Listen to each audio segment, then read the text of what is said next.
Zero পয়েন্টে শিক্ষার্থীরা দিচ্ছেন ফ্যাসিবাদ বিরোধী স্লোগান। রাজধানীর গুলিস্তানের জিরো পয়েন্টে বৈষম্য বিরোধী ছাত্রজনতার ব্যানারে জড়ো হয়ে অবস্থান নিয়েছে ছাত্রজনতা। রোববার ১০ নভেম্বর সকাল থেকে শিক্ষার্থীদের জিরো পয়েন্ট মোড়ে অবস্থান নিয়ে ফ্যাসিবাদ বিরোধী স্লোগান দিতে দেখা যায়। সরেজমিনে জিরো পয়েন্ট চত্বরে দেখা যায় বিভিন্ন বিশ্ববিদ্যালয়ের শিক্ষার্থীরা সকাল ১১টা থেকে জিরো পয়েন্ট মোড়ে অবস্থান নিয়েছেন।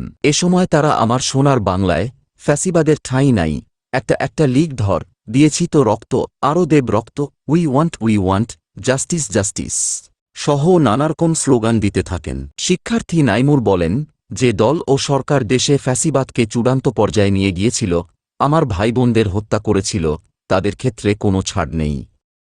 আমরা কোনো লিগ চাই না, সেজন্যই আজ আমাদের এ অবস্থান কর্মসূচি। তবে স্বাভাবিক রয়েছে জিরো পয়েন্ট সহ আশপাশের সড়কের পরিস্থিতি।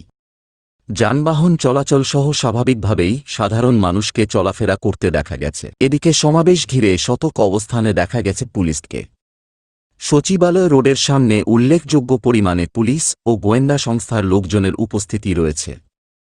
এছাড়া পুলিশের একটি সাঁজোয়া যানও রাখা হয়েছে। সার্বিক পরিস্থিতি প্রসঙ্গে ডিএমপির একজন পুলিশ সদস্য বলেন, আমাদের কয়েক প্লাটুন পুলিশ সদস্য নিরাপত্তায় কাজ করছে। জিরো পয়েন্টের প্রত্যেকটা মোড়ে আমাদের সদস্যরা নিরাপত্তা নিশ্চিত করতে অবস্থান করছে। সিভিল ড্রেসে সব বাহিনীর লোকবলই রয়েছে।